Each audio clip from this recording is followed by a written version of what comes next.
નમસ્કાર. આપણે ધોરણ 10 વિષય ગણિત એની અંદર પહેલા ચેપ્ટરમાં વાસ્તવિક સંખ્યાઓની અંદર અગાઉ આપણે જે અભ્યાસ કર્યો એની અંદર અસમય સંખ્યાઓ છે કે નહીં એને આપણે ચકાસી એને સાબિત કરી.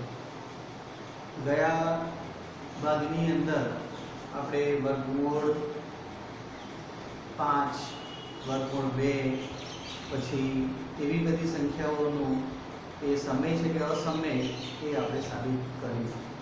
હવે આપણે આગળનો મુદ્દો આવે છે કે સમય સંખ્યાનું દશાંશ નિરૂપણ કેવી રીતે થાય.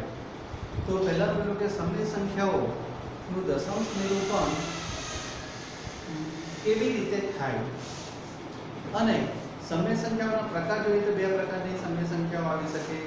એક તો શાંત દશાંશ આવે અને બીજું પુનરાવર્તિત દશાંશ આવે.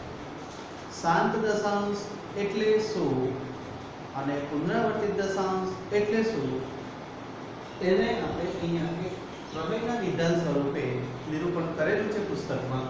તો એ આપણે જોઈએ. જો x એ શાંત દશાંશ નિરૂપણ વાળી સંખ્યા હોય તો નક્કી કરી દીધું છે કે x એ શાંત સંખ્યા છે એટલે કે શાંત દશાંશ વાળી સંખ્યા છે. તો x ને p છેદમાં q સ્વરૂપમાં લખી શકાય. કેવી રીતે લખી શકાય? તો p છેદમાં q સ્વરૂપમાં લખાય ત્યાર પછી q નું અવિભાજ્ય અવયવીકરણ નું સ્વરૂપ 2 ની n ઘાત 5 ની n ઘાત સ્વરૂપે હોય. એટલે જે સમય સંખ્યાનું દશાંશ નિરૂપણ થતું હોય તો તેના છેદમાં 2 આવે અથવા 5 આવે. એ સિવાય બીજી કોઈ પણ પ્રકારની સંખ્યાને એન્ટ્રી નથી. એટલે છેદની અંદર આપણે જે એક બે ઉદાહરણ જોઈએ તો છેદની અંદર જો 10 આવે તો 10 ની અંદર 2 અને 5 આવે. જો 100 આવે તો 100 ની અંદર 4 અને 25 એટલે 2 ની 2 ઘાત 5 ની 2 ઘાત. 1000 લઈએ તો 1000 ની અંદર પણ 2 ની 3 ઘાત 5 ની 3 ઘાત.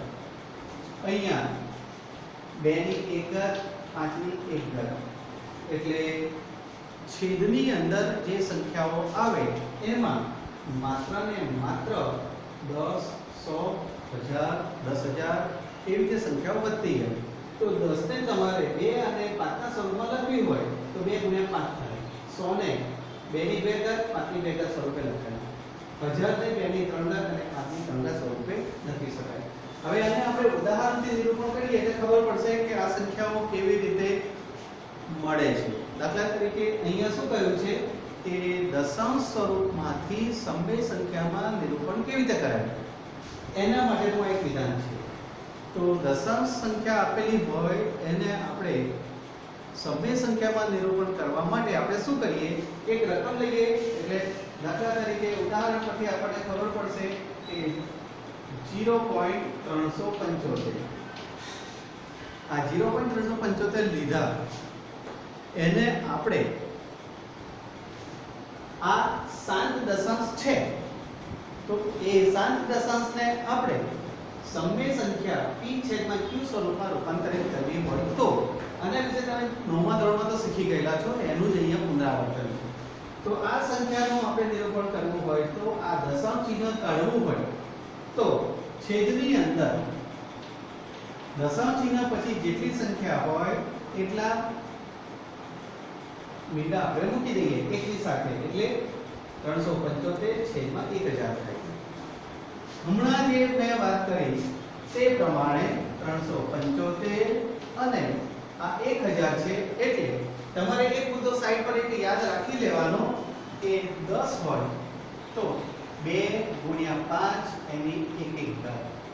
100 હોય તો 2 ની 2 ઘાત 5 ની 2 ઘાત થાય. 1000 હોય તો 2 ની 3 ઘાત અને 5 ની 3 ઘાત થાય. જો છેદની અંદર 10000 આવે તો 2 ની 4 ઘાત અને 5 ની 4 ઘાત થાય.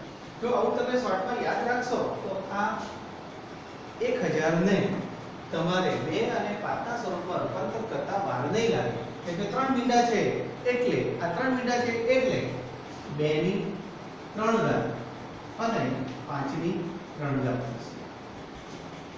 હવે આ એક 375 છે એને આપણે ભાગલા પાડવા પડે. કે છેલ્લો અંક 5 છે ગયા પેજની અંદર આપણે વાત કરી કે આવી બધી સંખ્યાઓના ભાગાકાર કરવા પડશે, એના આપણે અવયવો શોધવા પડશે. તો આ બધા અવયવો શોધવા માટે તમારે ભાગાકાર કરવા માટે ઘડિયા તમને ખૂબ જ ઉપયોગી બનશે. તો આ 375 છે એ 375 ના આપણે ભાગ પાડીએ, અવયવો પાડીએ. તો ચલો છેલ્લો અંક 5 છે એટલે 5 વડે ભાગ ચાલશે એ તો નક્કી છે, પણ 5 વડે ભાગ ચલાવતા પહેલા 2 વડે ભાગ ચાલે છે કે નહીં, 3 વડે ભાગ ચાલે છે કે નહીં એ જોઈ લેવાનું. છેલ્લો અંક 5 છે એટલે 2 વડે ભાગ ચાલશે નહીં. હવે 3 વડે ભાગ જોઈએ તો 7 ને 3 10 ને 5 15 એટલે 3 વડે ભાગ ચાલશે એટલે આપણે 3 વડે ભાગ ચલાવીએ. 3 1 3 3 2 6 1 વધ્યા 5 તારી 15. હવે 3 વડે ભાગ ચાલશે કે નહીં એ આપણે જોઈએ તો 2 ને 3 અને 5 5 3 8 એટલે 3 વડે ભાગ નહીં ચાલે. આપણે 5 વડે ભાગ ચલાવીએ. 5 અહીંયા 25 અહીંયા 5 ફરી પાછા 5 એટલે આ રીતે ભાગ પડશે. તો 375 ને આપણે 3 ગુણ્યા 5 ની 3 ઘાત છેદમાં 2 ની 3 ઘાત અને 5 ની 3 ઘાત છેદ અને અંશમાં 5 ની 3 ઘાત સરખી છે એટલે એ ભાગ ઉડી જશે, નીકળી જશે અને બાકી રહેશે એ સંખ્યા 3 છેદમાં 2 ની 3 ઘાત એટલે 3 છેદમાં 8. એટલે આ જે આપેલી જે સંખ્યા છે 0.375 નું જે સમય સંખ્યામાં નિરૂપણ કરવાનું કહ્યું હોય તો દશાંશ સ્વરૂપમાંથી સમય સંખ્યામાં નિરૂપણ આ રીતે ઈઝી રીતે કરી શકાય. એટલે ભાગાકારની લાંબી પ્રક્રિયામાં પડવું એના કરતા આ શોર્ટમાં તમે સરળતાથી જવાબ લઈ શકો. સાથે સાથે અહીંયા હું જે ગણું છું એ પ્રમાણે એક બે ઉદાહરણ આપું છું. સાથે સાથે આ પણ ગણજો અને સાથે સાથે પુસ્તકની અંદર બીજા ઘણા બધા એવા દાખલા આપેલા છે એનો પણ તમે સતત અભ્યાસ કરજો. હવે એના જેવું એક પછી જો બીજું ઉદાહરણ લઈએ, એક બે ઉદાહરણ લઈશું એટલે આપણને ખ્યાલ આવશે કે 0.104. તો 0.104 માં હવે અહીંયા ઉપર જે સ્ટેપ લીધા છે એ પ્રમાણે આપણે ફટાફટ કામ પતાવી શકીએ. 104 છેદમાં 1000. હવે 104 ના પણ ભાગ પાડવાના છે. આપણે ખબર પડી જાય કે 1000 છે એટલે 2 ની 3 ઘાત અને 5 ની 3 ઘાત લખી શકાય. એટલે છેદમાં 2 ની 3 ઘાત અને 5 ની 3 ઘાત આ રીતે લખી શકીએ. હવે 104 ના આપણે ભાગ પાડવા છે તો 104 ના ભાગ કેવી રીતે પડે એ આપણે જોઈ લઈએ. પહેલા કે 104 ના અવયવો પાડી દેવાના. છેલ્લો અંક 2 છે એટલે 2 વડે ભાગ ચાલશે. 5 દુ 10 અને 2 દુ 4.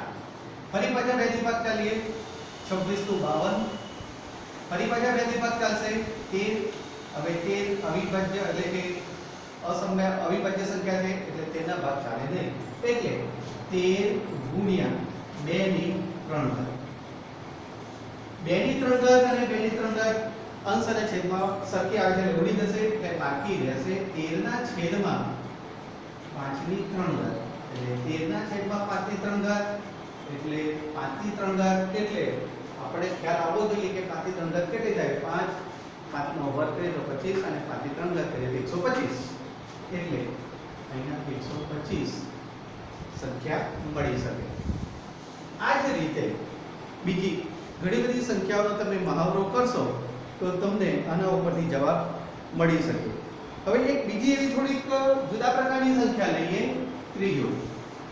તો ત્રીજાની અંદર રકમ છે 0.08175.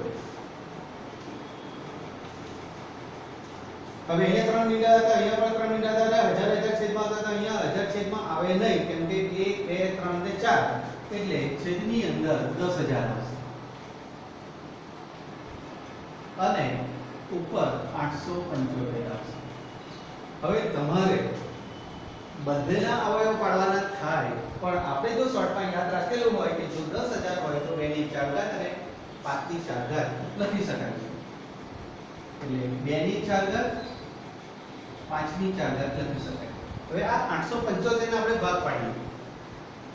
875 ના ભાગ પાડીશું તો 875 ના ભાગ પાડવાની અંદર પહેલા જોઈ લેવાનું 2 વડે ભાગ ચાલશે નહીં ચાલે, 3 વડે ભાગ ચાલશે નહીં ચાલે, 5 વડે ભાગ ચલાવીએ તો 5 વડે, 5 એકા 5,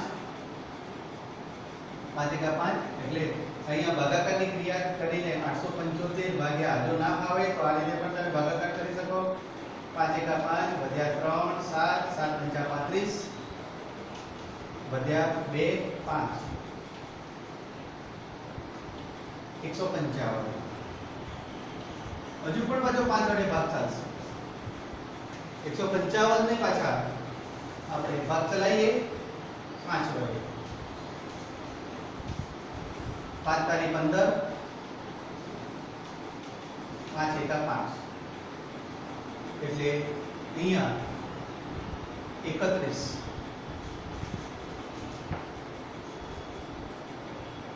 તો 75 છે